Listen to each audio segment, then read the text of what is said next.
Welcome back, Martin County. We come to you today with a sense of peril and a bunch of doom and gloom. From talk about height limits being increased, oh yeah, to excluding invocations from the beginning of governmental meetings. Way to go, Troy McDonald. All the way to rapists, sodomizers, child abusers, immigrants, illegal and otherwise, and so much more. We've always believed that it's better to know what's coming at you before it gets there. That way, you can be better prepared for its arrival. So strap yourself in, hang on, and get ready as we take another journey down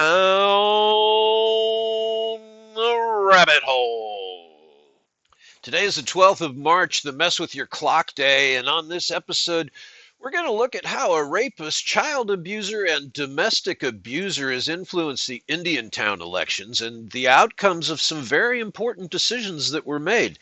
Let's start by looking at the recent arrest made in Indiantown, though, of a man that was luring young women into his van with money. What happens from there is best left to the imagination for most, but we have a few directions to take on this one, and we go deep down the rabbit hole all the way to the Guatemalan consulate on this one.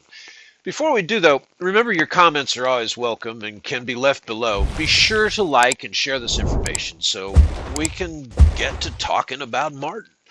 Okay, here we go. A quick note that made us chuckle.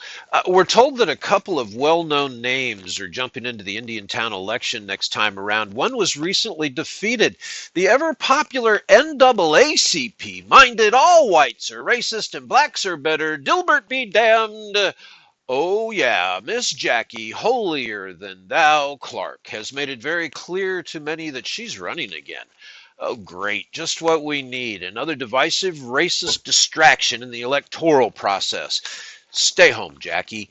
You do not even stand a chance, even if you bring Robert Burns with you. But be careful who you stand alongside, Jackie, just as Guyton Stone knows. More about that, though, a bit later. This episode is packed with info, folks, so let's get to unpacking, as Cammie likes to say. So anyway, see, there's this guy, a Guatemalan. Well, this isn't a bad bar joke. Let's just let the Martin County Sheriff's Office tell us the details. And we quote, an Indiantown man is in jail less than 2 hours after 4 Indiantown middle school girls reported to MCSO that he lured them into his SUV with promises of cash and gifts. So 2 hours after the report went in, this guy's busted. All right, so the criminal investigations detectives acted swiftly, and again, I'm quoting, criminal investigation detectives acted swiftly to locate and arrest 35-year-old Marcus Rodas. Where do we go from here? Marcos, okay, nice name there, Marcos Rodas. Marcos, after the first victim came forward yesterday. The child told detectives that Marcos approached her in his SUV, and as she was walking to school. He convinced her to get inside the vehicle so he could drive her to her destination. Once inside, Marcos offered to give the victim cash, a new iPhone, and other expensive electronic equipment if she would just stay with him and talk. The child became nervous and then exited the vehicle. Way to go, young lady. During the investigation, detectives learned that there were 3 other victims who at different times were also lured into the suspect's vehicle and offered the same items. Those victims were also able to exit the SUV, thank God. However, they were initially afraid to report the incidents. Martin County Sheriff's detectives are concerned that there could be more victims who may also be afraid to report. They are urging parents in Indiantown to speak to their children and ask if they have had any encounters with Marcos Rodas. Marcos, you do not need to fear coming forward. Your identity and privacy will be protected, the sheriff's office goes on to say. Marcos Rodas. Marcos is in the United States. Now, here's where this gets real interesting, if it wasn't already. I mean, this is terrible what's going on, and there's a lot of this that happens in Indiantown, folks, that people are turning a blind eye to, that shouldn't be, that know it's going on, but it still happens. But I digress. Marcos Rodas Marcos. Now listen to this. This is from the sheriff's report. Marcos Rodas Marcos is in the United States on a work visa. Okay, well, at least he has a work visa. I hope he brought it with him and didn't get it when he got here. But hey, anyway, he's currently being held at the Martin County Jail, charged with interference of child custody, a felony which falls within the kidnapping and false imprisonment statute. He's being held without bond for fear that he'll flee back to Guatemala before facing charges. You think maybe? Which let's look at this. This brings into light something that's even bigger. Well, I won't even say even bigger. It's just as big and plays another part right here in Indiantown. And that brings us to just a quick hello to a person by the name of Jatori McIntyre. He's stepping down as admin from the local group of almost 5,000 in membership, and I don't blame you, man. Let someone else take the reins for a while. Look forward to meeting you, whoever you are. You did not always like what we had to say, Jatori, but you did not censor us. Well, too often at least. But look, man, good luck to you and yours. And if there's anything we can do for you in the future, you let us know. Now, here's the post that caught our eye on Indiantown community, going back to our good friend that was trying to lure the girls in. And we're going to quote this post here. It says, quote, "Hello to all. I work with the community of Guatemala or from another country here in Indiantown." Interesting.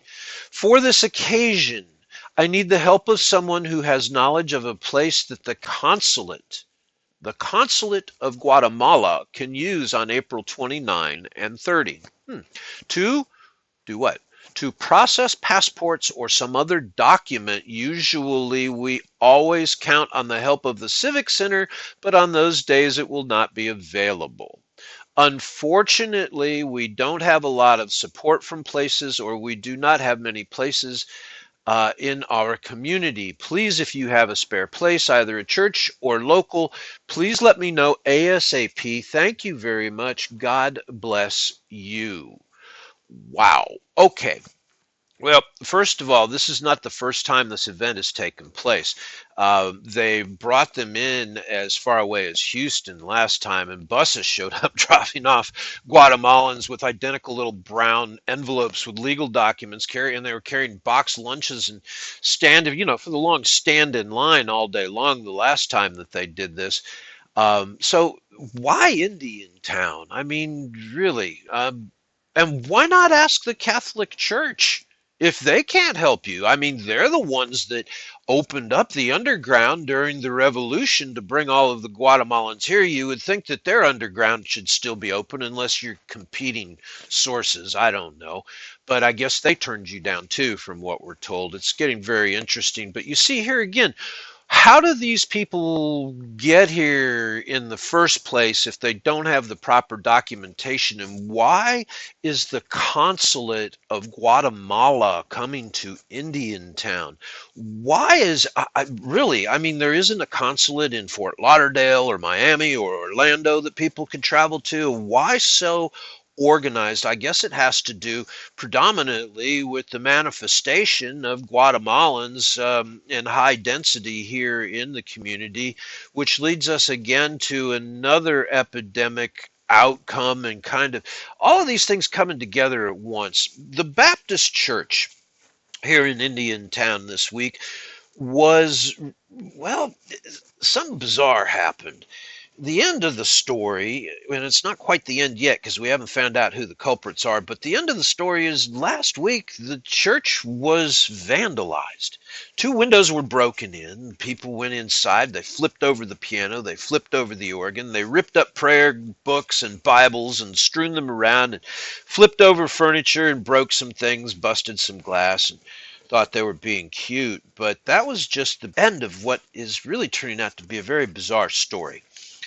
For over a month, it's estimated that two or more Hispanic individuals lived in the church unknown to any of the church staff members or anyone else that we know of. I say anyone else. If there were neighbors that knew something, it'd, be nice to come forward. Why? Well, here's what happened.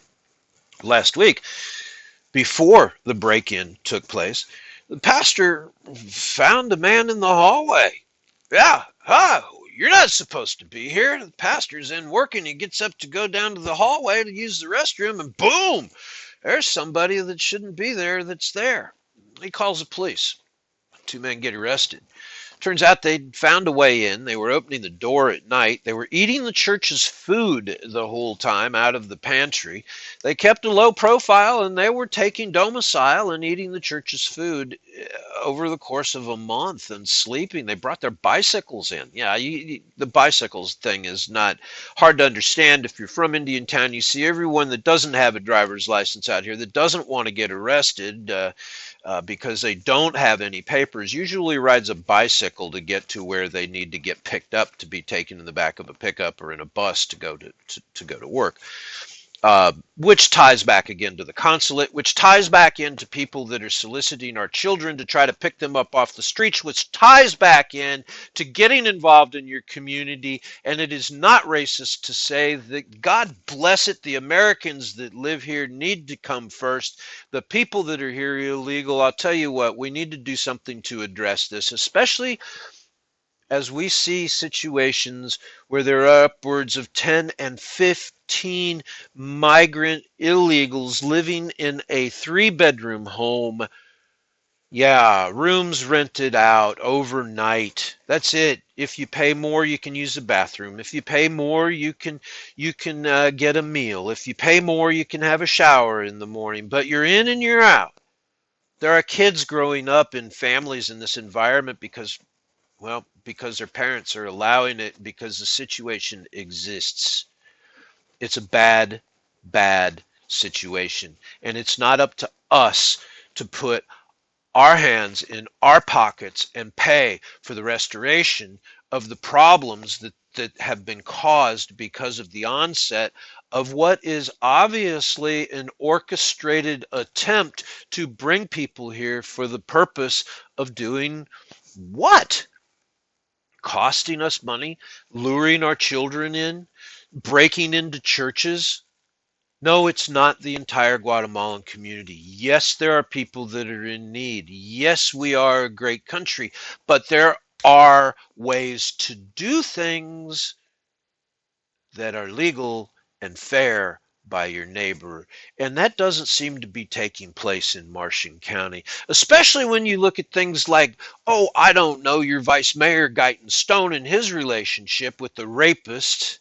Yeah, a rapist with someone that was accused of stealing from the United States Army.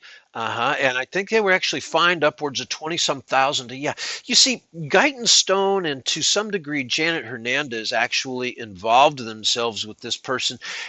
We're going to get into all the details about who they are and how it ties back, but needless to say, their influence was enough to change some of the outcomes here in Indiantown, and Indiantown seems to be making some kind of a resurgence. And I want to kind of wrap up this conversation around Indiantown today and look at it this way.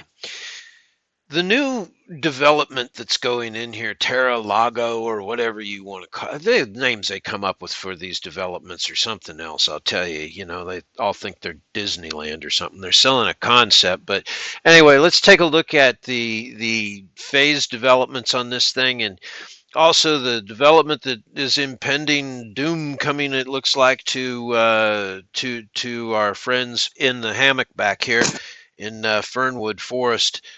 And you know, it's going to change things.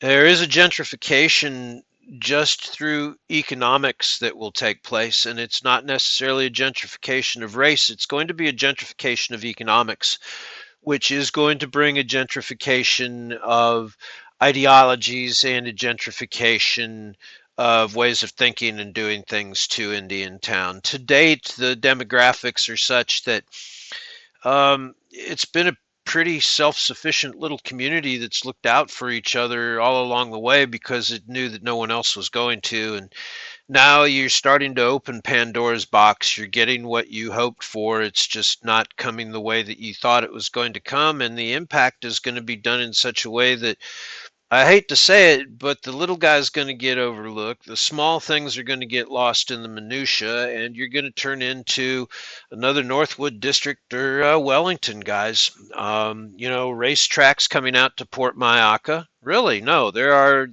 Harold Jenkins and others are talking about putting racetracks out by Port Mayaca, which will tie right back into where we are today. Yet we still have all of these issues and things that are real world that mean things to real people that are taking place. And what do our governments do? They're out there playing games. They're doing things that they shouldn't be doing. So the only way you're going to stop them, or I'm going to influence them, or anybody's going to, is by getting involved. It starts with you. It starts with us.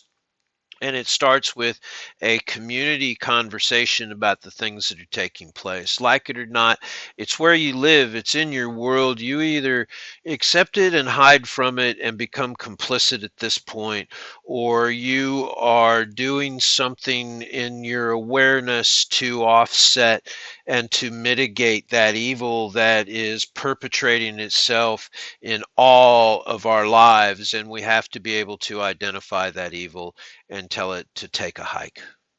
And that's where we're going to leave today's Sunday down the rabbit hole.